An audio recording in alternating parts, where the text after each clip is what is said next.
the throne of the stage of being a detached observer is the throne of making accurate decisions. Okay, so if you sit on the seat of being a detached observer, then you can make accurate decisions.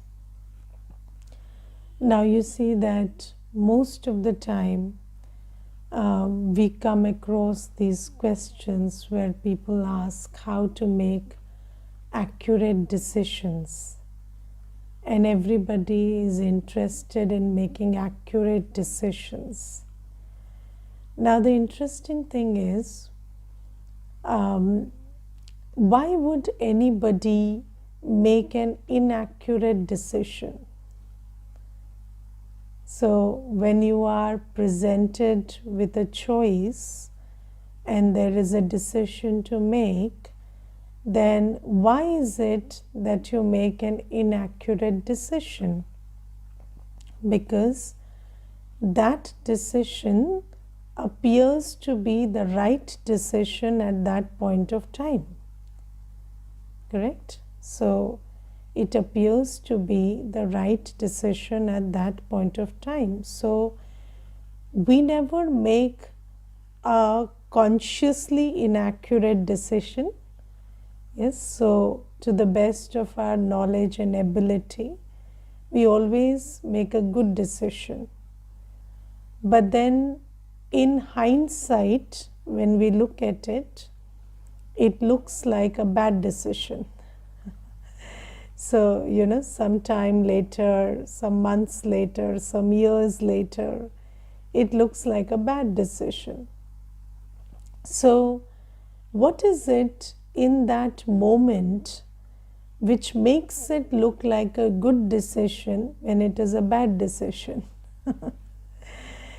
So, it is your, when your buddhi is clouded by some emotion, some prejudice, some fear, something or the other, so that buddhi is influenced by that prejudice, by that emotion, by that body consciousness, by that fear. And when the buddhi itself is clouded by something, then obviously you can't see clearly.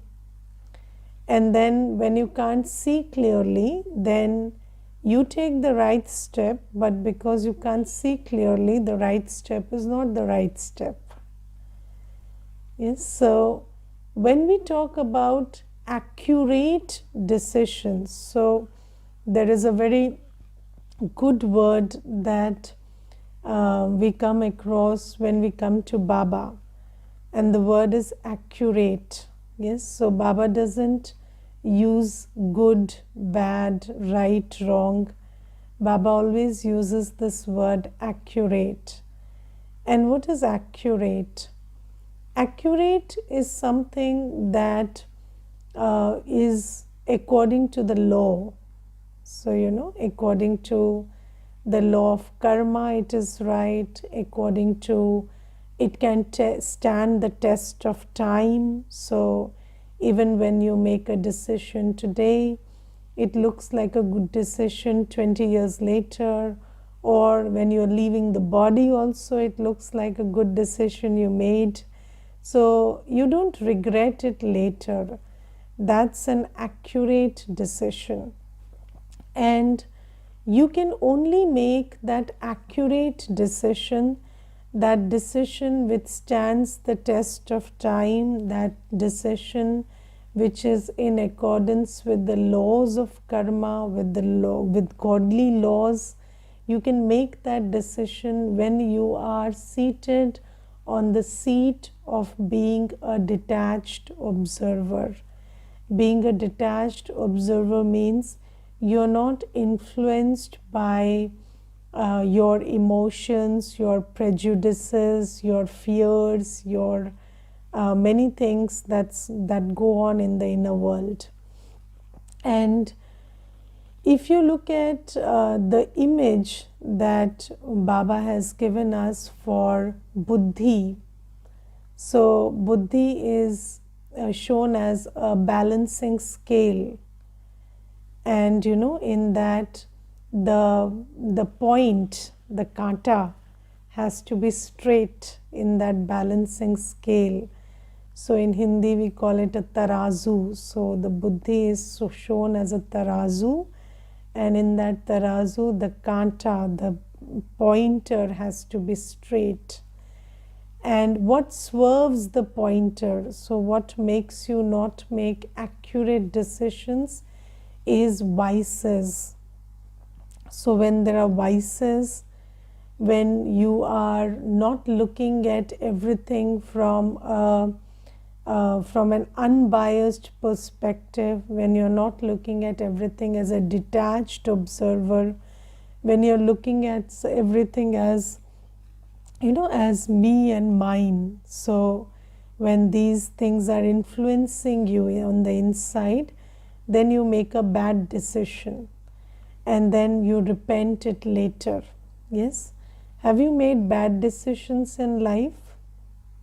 Yes, because you are attached to somebody, because you are under some fear or greed. You make bad decisions because you are under the influence of greed, and you make bad decisions when you are in anger.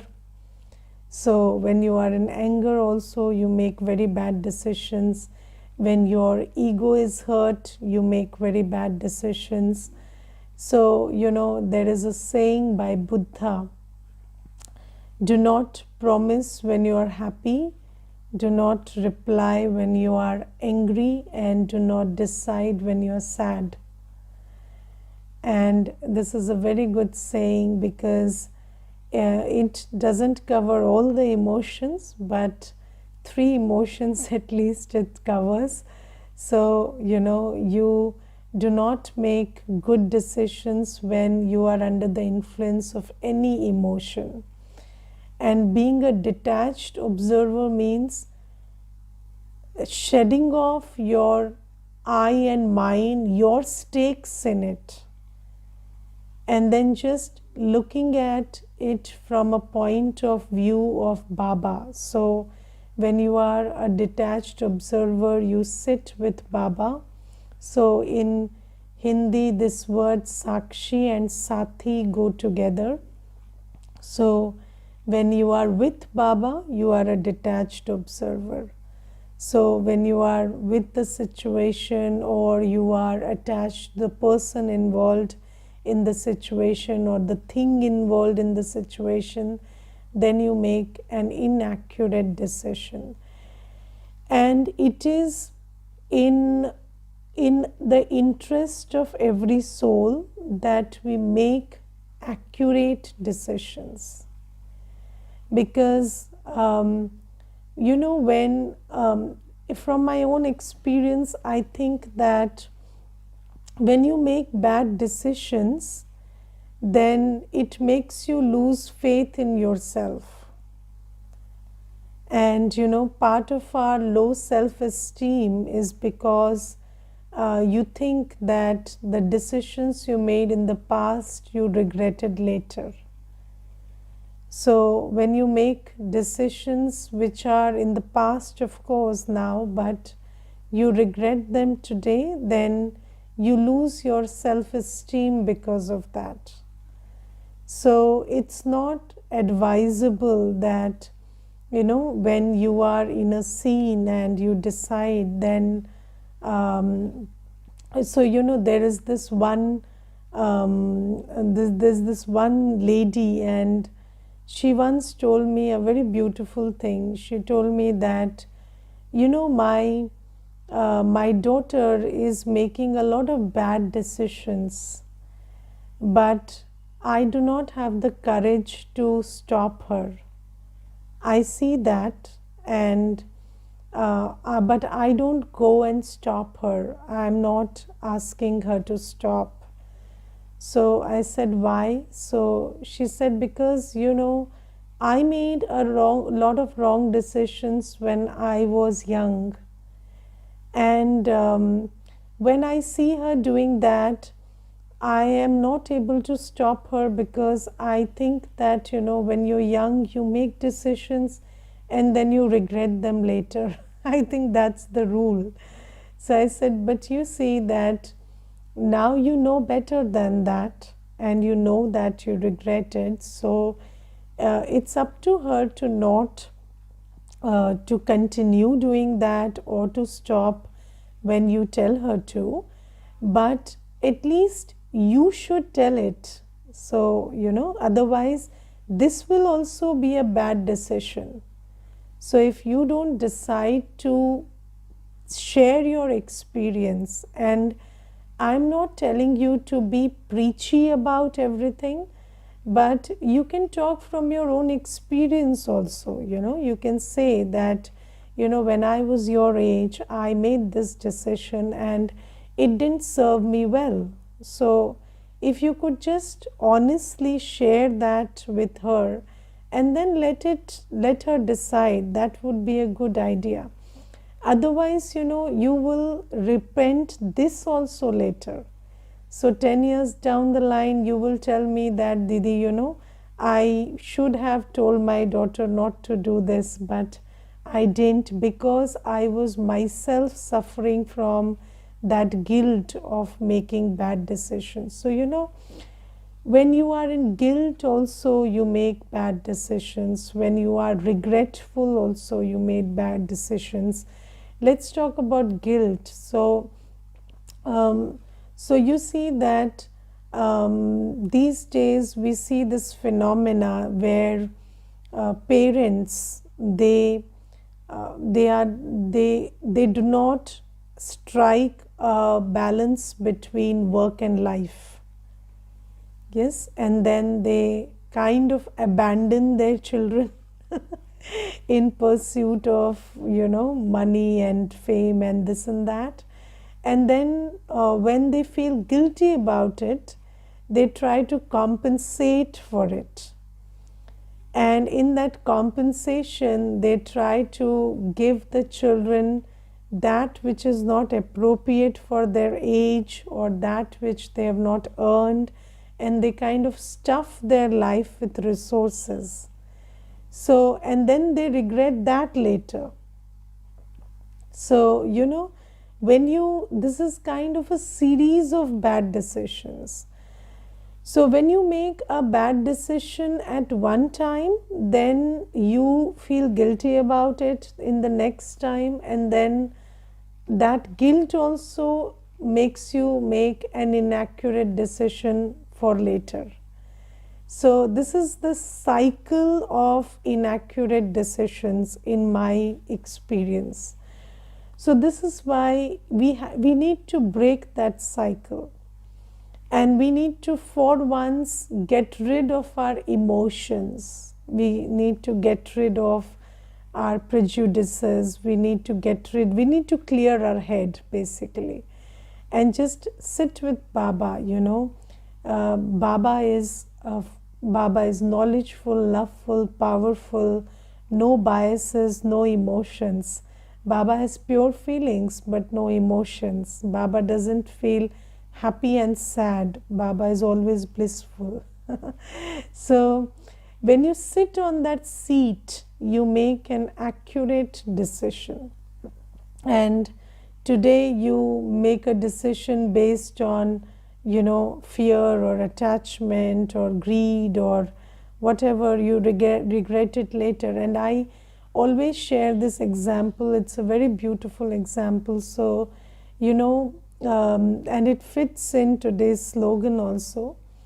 So, when you are in a situation, so I share this example of a brother who was in an office, and he was working in a pretty good position.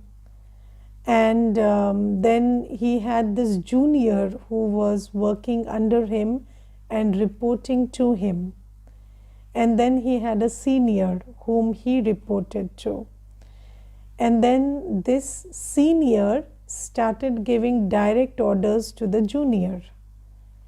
Okay, so he's in the middle and he was not involved, and then the senior started giving direct orders to the junior, and then the junior complained to this brother that the senior is giving me this order and I don't want to follow it, and I am under you and you should be giving me orders and not him, and I am not willing to take direct orders from him and he's harassing me.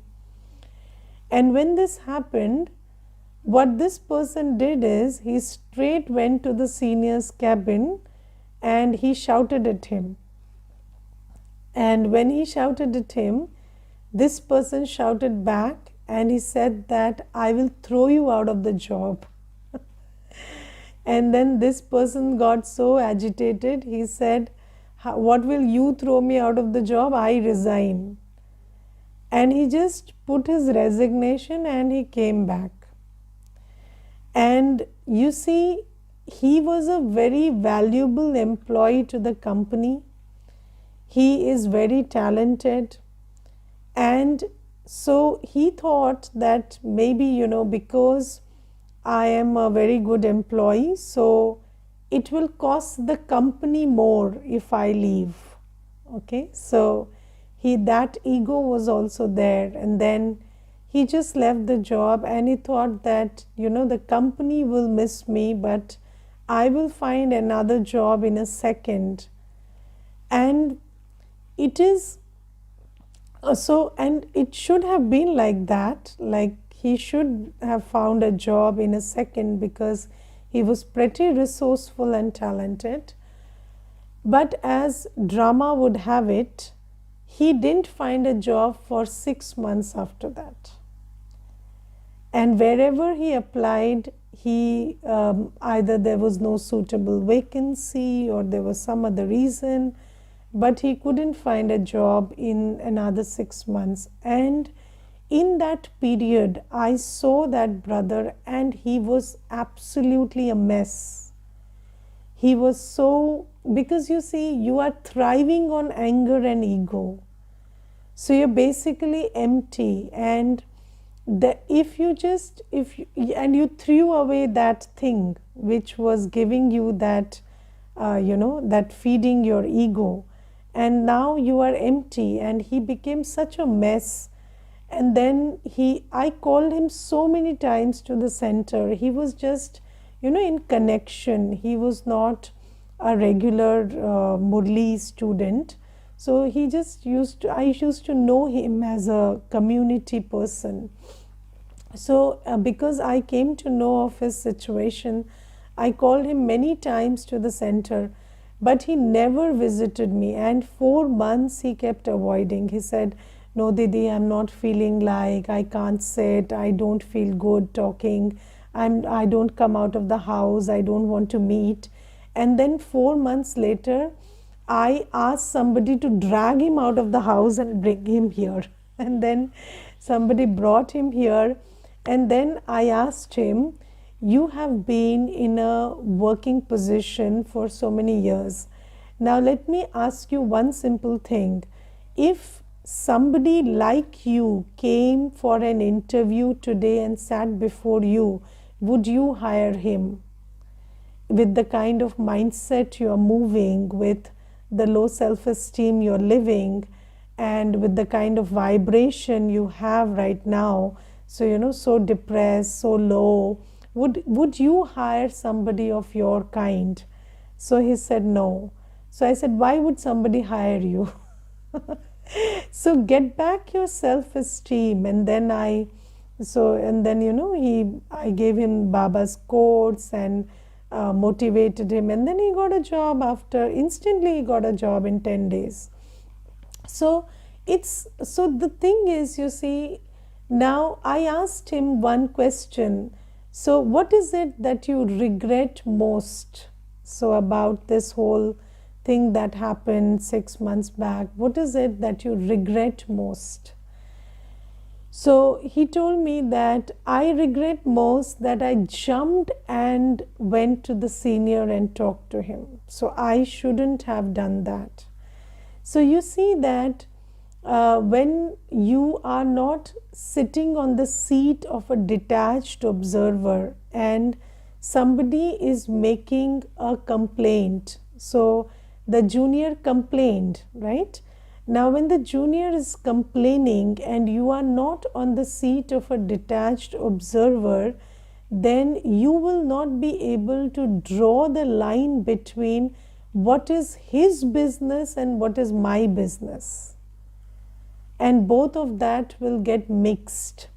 So have you seen that when you, so of course now you don't, but earlier when you went to the theater and you were watching a movie, so have you seen that there is a time, maybe the first half an hour or first 10 minutes, 20 minutes, when you know you are sitting on the seat and you have a life, and what's going on is going on the screen. Yes, you have that sense of detachment.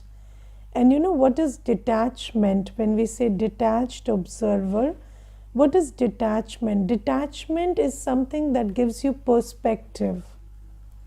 So you have perspective, you have clarity that what you are sitting here on the seat and you are an individual and you have a life of your own, and what's going on the screen is going on there. But then slowly, gradually, you start getting involved, and then you are dancing with the heroine and you are crying with the hero and you are doing all of that stuff, and then you are getting all emotional about it, and then that line gets blurred. You know, that line gets blurred, and then you are not able to make the distinction that what's going on is going on there, not here. And you are also living those emotions which are happening on the screen. So you know, this is what we mean by being a detached observer, not being a detached observer. So in the first half an hour you are a detached observer, and then you have stopped being that. And this happens in life also. So you know, everything is happening, but what is happening, what is another person's business, where is your line, where do you need to respond, how do you need to respond, that is where you need to draw the line. And in that case particularly, you see that if your junior is coming and reporting to you that he is being harassed, it's not your job to fight his battle. It's your job to motivate him and assure him your support in fighting his battle. So, you know, when somebody says, I'm in trouble, you give them the guidance, you give them the support, and you tell them that if things go out of hand, I will help you. So, you know, if the management calls and you are asked for a verdict, you will say that this junior is a good person and he is behaving well and he is doing his work. That's your job. It's not your job to fight other people's battles. So, but when you make that decision, out of emotions, not in accordance with the law of spirituality. What is the law of spirituality? You see, there is a very simple law, and in bhakti we say, God helps those who help themselves. God helps those who help themselves. And this law is so crystal clear that even God can't help you if you don't take your step. And when Baba comes, what is the first thing he tells us? He tells us, I will not fight your battles. It is your karma, your karmic account. I will give you the knowledge. I will give you the motivation. I will tell you the method of yoga through which you can draw power. I can give you all the guidance which you need to empower yourself to fight your battles. but I will not do that for you. And when Baba doesn't do that, why should we? Why should we? We don't need to fight.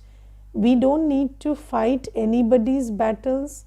We don't need to form opinions based on incomplete information.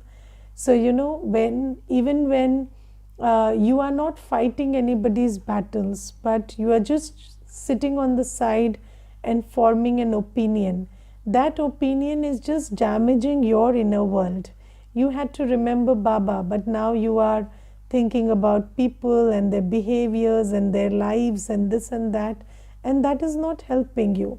So Baba says, be a detached observer. Now, I gave you one example of one spiritual law. Yes, so one spiritual law, I stated that, you have to, God helps those who help themselves. But there are many other spiritual laws which you have to take into accordance when you make decisions. For example, Baba has told us that the 5 vices will give you sorrow in the beginning, middle and end. Yes, so Adi, Madhya, Anta, they will only give you sorrow.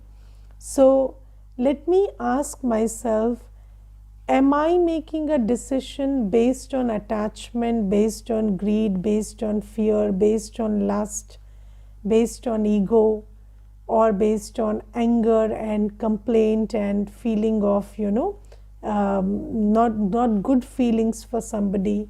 So if my decision is based on all of that, then I will reap sorrow in the end. So Baba says, when you are a detached observer, when you are with Baba, because Sakshi and Sathi go together. So when you're with Baba, you are completely aware of the laws. You are completely, you are in a knowledgeful state, wise state, and then you make decisions. And these decisions will stand the test of time. Even when you are on the verge of leaving your body, you will be very proud of every single decision you made in your life. Yes, you will be very proud of every single decision, and you will leave your body with your head held high. Yes, you will not leave your body. So, sometimes, so let's say somebody thought, so according to morality, somebody thought that, putting your money into vicious activities, so, pleasing people is a good act. But then at the end of the journey, when you go before Dharamraj, you will know that that is not God's law. And then you will repent it. But when and it is our fortune, very big fortune, that we are with Baba and we know the laws. So let us sit on the seat of detachment. Let us not get involved unnecessarily in the scenes and sights that are before us. Let us not become body conscious, go into I and my consciousness, and let us not forget the laws of spirituality while deciding in every situation. And when you do that, that will be accurate decision. So this is something that Baba says. And then in the Murli, Baba talks about, this intoxication. Baba says you should have the intoxication that you are a Brahmin and you are a mouth-born creation of Shiv Baba through Brahma Baba. And you see that Baba says that Brahmins are the top knot. And in the Virat Roop, so in that Virat Roop ka chitra, we see that deities, warriors, merchants and Shudras have been shown. But they don't show the top knot of Brahmin. So Baba says Brahmins are the choti. And then there is Shiv Baba also, which is missing in that picture. And Baba says you are even higher than deities right now. And why? Because Baba says that Brahmins are the wish fulfilling entities. So Baba says that as deities, the deity Lakshmi will not fulfill the wishes of people. Yes, in Satyug will Lakshmi fulfill the wishes? No, because everybody is content and there is no unfulfilled wishes in anybody's heart in Satyug. But Baba says here, this is the day and age where you are the children who I am sustaining, I have created, I am sustaining, and I have filled your aprons with so many treasures that you can fulfill the wishes of others. Sarva Manokamanai. Yes, so Baba says you can fulfill all the wishes of everyone. And what is the wish of everyone? So, if you ask anybody, what do you want? What do they say? They say, I just need peace and happiness. Yes, I just need peace and happiness. Does anybody want more than that? Yes, peace, happiness, prosperity, more than that, okay? Now, Baba says, in Satyug you have peace, happiness and prosperity, all three. And you are the children who can show them the path to how to be a deity in Satyug. So you are the ones who can guide them, because Baba has filled your aprons. You are in that capacity to give them the knowledge and share Baba's knowledge, so that they can also create their fortune of going into a world of peace, happiness and prosperity. And right now also, when somebody comes to you, they think that they know that they need peace and happiness, but they are not approaching it directly. So they think that peace will come from, everybody obeying what they say, and happiness will come from they having all the resources in the world. But then Baba says that peace and happiness come from the ocean of peace and happiness, and they come from karma. So not karma which makes everybody obey you, or not karma that fills your room with everything that you want, but karma that, so what do you do for peace? You practice being bodiless. And what do you do for happiness? You share, and happiness is the product of good karma. So whenever you do things based on Srimad, then that is good karma. And I will just share one example in this regard. So there is a Kumar, and mostly, when I ask him, how was your day? He says, I'm very tired and I went to office and there was a lot of work and I'm feeling very tired and bogged down. And this is what he always tells me. And then it was a Sunday, and then I asked him, so how are you feeling today and how was your day? And then he said, today I'm feeling very happy. I'm really bubbling with happiness. So I told him, did you sleep all day? Because I thought he is always complaining about work, so maybe he slept, so he's feeling happy. So he said, no, on the contrary, I picked up a broom and I cleaned my whole room today. And I cleaned every corner of the kitchen also, and I just washed everything, and even the utensils that were washed, I washed them again. And then after cleaning everything properly, spick and span, I cooked bhog and then I offered it to Baba, and I'm feeling very, very happy. And then I told him, see, happiness is the product of good karma. And today you did everything according to Srimad, so you're feeling happy. So then he told me, but Didi, every day also I go and work. right? So I go and slog in the office from 8 a.m. to 8 p.m. And then still, why don't I get that happiness? So I said, look at the word you are using, slog. So you are working, but what is your consciousness? You are not working. So when you're cleaning the room, what did you think? You're cleaning. Yes, you're doing something good. You know that when I clean this room will be clean. When you're offering bhog to Baba, preparing bhog to Baba, who is in your awareness? Baba is in your awareness. But when you're going to work, what is your awareness? I have to work, I have to go to office. These people are torturing me, not giving that person work, giving me work. So this consciousness is not good karma, and consciousness defines the karma. So when that is why Baba says karam yog means work done in the consciousness of worship is worship.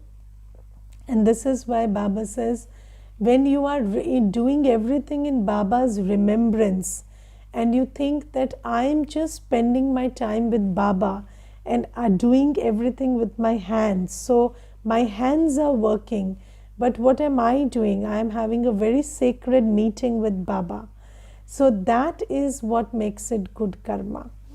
And so Baba also today says that you have the capacity to show everybody the path to peace and happiness in this Sangam Yuga also, and then in the future also, when you do everything on Srimad, you go to a world of peace, happiness and prosperity. So this is something Baba talks about, comparing this Brahmin life to a deity life, and Baba says this Brahmin life is more elevated than even a deity life. And then Baba compares the worldly Brahmins to we Brahmins, and Baba says that they hold scriptures in their hands, but you hold knowledge in your buddhi. So, they are known by their dress and their holding of scriptures. But your identification is not physical. Just like, Baba is Baba because Baba is the ocean inside. Similarly, you are a Brahmin not because you read some scripture or you dress a certain way, but you are a Brahmin because you have the same buddhi that Baba has. And Baba has given you the buddhi and made you knowledgeful, blissful, powerful. So that is why you are a Brahmin. So this is your distinction from the other kind of Brahmin. And Baba today says, knowledge is not difficult. You just have to pay attention. And let's say, how does anybody's idea become your idea? When you pay attention. So have you seen that words are transferred from the mouth to the ear? So when I speak, you listen. That is a mouth to ear connection. But ideas are not transferred from the mouth to the ear. Ideas are transferred from one soul to the other in accordance with attention. So if you're paying attention, an idea can get transferred to you from the other. Have you seen that, when you are in a meeting and then two people have a connection and then they're sitting on the opposite ends, then they can even, give drishti to each other and give the idea, and they both speak the same thing. So that's the kind of attention you need when you're listening to the Murli. And Baba says, or when you are having yoga with Baba. So when you are listening to Baba or when you are having yoga with Baba, as long as you stay very attentive, as long as your buddhi yoga is accurate, that transfer of knowledge from Baba happens to you. and you also start becoming like Baba. That is why yoga is buddhi yoga, because your attention ensures that Baba's mind, Baba's buddhi becomes your mind and your buddhi. Okay, Om Shanti.